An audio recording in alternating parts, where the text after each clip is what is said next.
DCB മീഡിയയുടെ പുതിയൊരു വീഡിയോയിലേക്ക് സ്വാഗതം. ആധാർ കാർഡ് പോലെ രാജ്യത്തെ പൗരന്മാരുടെ പ്രധാനപ്പെട്ട ഒരു തിരിച്ചറിയൽ രേഖയാണ് pan card.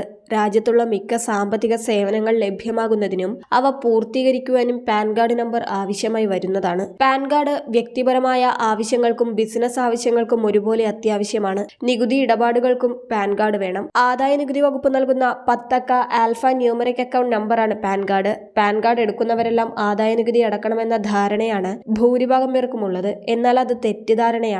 Pan card ഉള്ളവരെല്ലാം return file ചെയ്യേണ്ട ആവശ്യമില്ല. നിശ്ചിത വരുമാന പരിധിക്ക് മുകളിൽ വരുമാനമുണ്ടെങ്കിൽ മാത്രമേ ആദായ നികുതി വകുപ്പിന് കണക്കുകൾ സമർപ്പിച്ചുകൊണ്ട് റിട്ടേൺ ഫയൽ ചെയ്യേണ്ടതുള്ളൂ. ഇപ്പോൾ നിലവിലെ പാൻ കാർഡിന് ചില മാറ്റങ്ങളും അപ്ഡേഷനുമായി കേന്ദ്ര സർക്കാർ പാൻ 2.0 എന്ന പദ്ധതിയുമായി രംഗത്ത് വന്നിരിക്കുകയാണ്. വളരെ പ്രധാനപ്പെട്ട ഈ കാര്യങ്ങൾ എല്ലാവരും മനസ്സിലാക്കുക, അതനുസരിച്ച് പ്രവർത്തിക്കുക, സുഹൃത്തുക്കളിലേക്ക് ഷെയർ കൂടി ചെയ്യുക. ഡിജിറ്റൽ ഇടപാടുകളിലും നികുതി സേവനങ്ങളിലും വലിയ മാറ്റം സൃഷ്ടിക്കുവാനാണ് കേന്ദ്ര സർക്കാരിന്റെ പാൻ 2.0 എന്ന പുതിയ പദ്ധതിയുടെ ലക്ഷ്യം. ഈ പദ്ധതിയിലൂടെ പുതിയ പാൻ കാർഡ് രാജ്യത്തെ എല്ലാ ജനങ്ങൾക്കും ലഭിക്കും. നിലവിൽ പാൻ കാർഡ് ഉള്ളവർക്ക് 2.0 അപ്ഡേറ്റ് ചെയ്താൽ പുതിയ കാർഡ് ലഭിക്കും. ഈ സംവിധാനത്തിലൂടെ ഒരു വ്യക്തിക്ക് ഒന്നിലധികം പാൻ കാർഡ് ഉണ്ടോ എന്നും തെറ്റായ പാൻ നമ്പർ നൽകുന്നവരാണോ എന്നും സർക്കാർ വകുപ്പുകൾക്ക് ഇനി എളുപ്പത്തിൽ കണ്ടെത്താൻ സാധിക്കും. ഡ്യൂപ്ലിക്കേറ്റ് പാൻ കാർഡ് കണ്ടെത്തിയാൽ 10,000 രൂപയാണ് പിഴ അടയ്ക്കേണ്ടത്. 1961 ആദായ നികുതി നിയമത്തിലെ വ്യവസ്ഥകൾ പ്രകാരം ഒരാൾക്ക് ഒന്നിൽ കൂടുതൽ പാൻ കാർഡുകൾ കൈവശം വയ്ക്കുവാൻ അനുവാദമില്ല. ഒന്നിൽ കൂടുതലുള്ളവർ അസസിംഗ് ഓഫീസറുടെ ശ്രദ്ധയിൽപ്പെടുത്തുകയും അത് ഒഴിവാക്കുന്നതിനുള്ള നടപടികൾ പാലിക്കുകയും വേണം. പാൻ കാർഡ് ഉള്ളവർക്ക് മികച്ച ഗുണനിലവാരത്തോടെ വേഗതയേറിയ ഡിജിറ്റൽ സേവനം ഉറപ്പാക്കി നിലവിലെ പാൻ സംവിധാനത്തെ നവീകരിക്കുന്നതിനായി സർക്കാർ കൊണ്ടുവരുന്ന ഇ-ഗവേണൻസ് പദ്ധതിയാണ് പാൻ 2.0.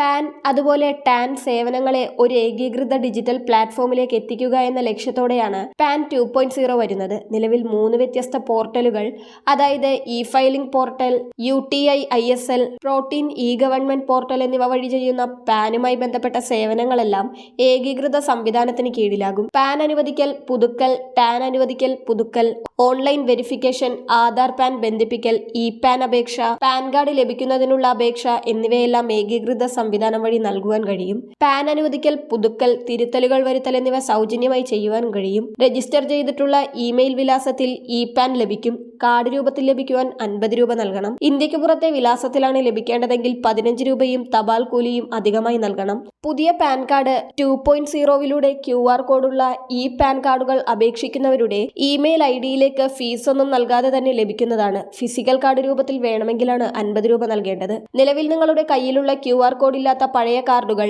ഇനിയും സാധുത ഉള്ളത് തന്നെ ആയിരിക്കും. നിലവിൽ പാൻ കാർഡ് ഉള്ളവർ പുതിയ പാൻ 2.0 അപേക്ഷിക്കേണ്ടതില്ല. തിരുത്തലുകളോ കൂട്ടിച്ചേർക്കലുകളോ ഉണ്ടെങ്കിൽ മാത്രം പുതുതായി അപേക്ഷിച്ചാൽ മതി. നിലവിൽ 78 കോടി ആളുകൾക്കാണ് കണക്കുപ്രകാരം പാൻ കാർഡ് നൽകിയിരിക്കുന്നത്. പാൻ കാർഡ് കൈവശം കൊണ്ട് നടക്കാതെ QR കോഡിലൂടെ എല്ലാ ഇടപാടുകളും നടത്താൻ സാധിക്കുമെന്നതാണ് പാൻ 2.0 പ്രത്യേകത. നിലവിലെ പാൻ കാർഡിന്റെ അപ്ഗ്രേഡ് ഫോർമാറ്റ് മാത്രമായിരിക്കും ഈ പാൻ 2.0 എന്നത്. പുതിയ മാറ്റങ്ങൾ പ്രയോജനപ്പെടുത്തുന്നതിനായി നിങ്ങളുടെ പാൻ കാർഡുകൾ അപ്ഗ്രേഡ് ചെയ്യേണ്ടതുണ്ട്. അതേസമയം നിലവിലുള്ള പാൻ കാർഡിന്റെ നമ്പർ മാറുന്നില്ല എന്ന കാര്യവും ശ്രദ്ധിക്കേണ്ടതാണ്. കേന്ദ്ര സർക്കാർ 1435 കോടി രൂപ ചിലവിലാണ് പാൻ കാർഡ് 2.0 നടപ്പിലാക്കുന്നതെങ്കിലും പൊതുജനങ്ങൾക്ക് യാതൊരുവിധ സാമ്പത്തിക ബാധ്യതയും വരുന്നതല്ല. അതായത് പാൻ കാർഡ് അപ്ഗ്രേഡ് ചെയ്യുന്നത് പൂർണ്ണമായും സൗജന്യമാണ്. QR കോഡിനോടൊപ്പം തന്നെ മറ്റൊരു സവിശേഷതയാണ് പാൻ ഡാറ്റ വോൾട്ട് എന്ന സംവിധാനവും. ബാങ്കുകളും ഇൻഷുറൻസ് കമ്പനികളും ഉൾപ്പെടെ വിവിധ സ്ഥാപനങ്ങൾ പാൻ കാർഡ് സംബന്ധമായ വിവരങ്ങൾ ഉപയോഗിക്കുന്നുണ്ട്. പാൻ കാർഡ് സംബന്ധമായ വിശദാംശങ്ങൾ ശേഖരിക്കുന്നവർ ഈ പാൻ ഡാറ്റകൾ ഡാറ്റ വോൾട്ട് സംവിധാനത്തിലൂടെ സുരക്ഷിതമായി നിർബന്ധമായും സൂക്ഷിക്കേണ്ടതുണ്ടെന്നാണ് കേന്ദ്രമന്ത്രി അറിയിച്ചിരിക്കുന്നത്. നിലവിലുള്ള സോഫ്റ്റ്വെയറിന് 20 വർഷത്തോളം പഴക്കമുള്ളതിനാൽ ഒരു ഏകീകൃത പോർട്ടൽ ഇതിനായി ഉണ്ടാകുമെന്നും മന്ത്രി അറിയിച്ചിട്ടുണ്ട്. 2017 QR കോഡ് സംവിധാനത്തിലുള്ള പാൻ കാർഡ് രാജ്യത്ത് പുറത്തിറക്കിയത്. പാൻ 2.0 പദ്ധതിയിലൂടെ കൂടുതൽ നവീകരിച്ച് QR സേവനം തുടരാനാണ് ഇപ്പോൾ കേന്ദ്ര സർക്കാർ ലക്ഷ്യമിടുന്നത്. നിലവിലുള്ള പാൻ കാർഡ് ഉടമകൾക്ക് പുതിയ QR കോഡ് അപേക്ഷകൾ നൽകേണ്ടി വരും. നിലവിലുള്ള പാൻ കാർഡ് ഉടമകൾക്ക് പുതിയ QR കോഡ് പാൻ കാർഡിലേക്ക് മാറുവാൻ സാധിക്കും. ഓൺലൈനായിട്ടായിരിക്കും അപേക്ഷകൾ നൽകേണ്ടി വരിക. പാൻ കാർഡുമായി ബന്ധപ്പെട്ട ഈ ഇൻഫർമേഷൻ നിങ്ങൾ മറ്റുള്ളവരിലേക്ക് കൂടി ഷെയർ ചെയ്യുക.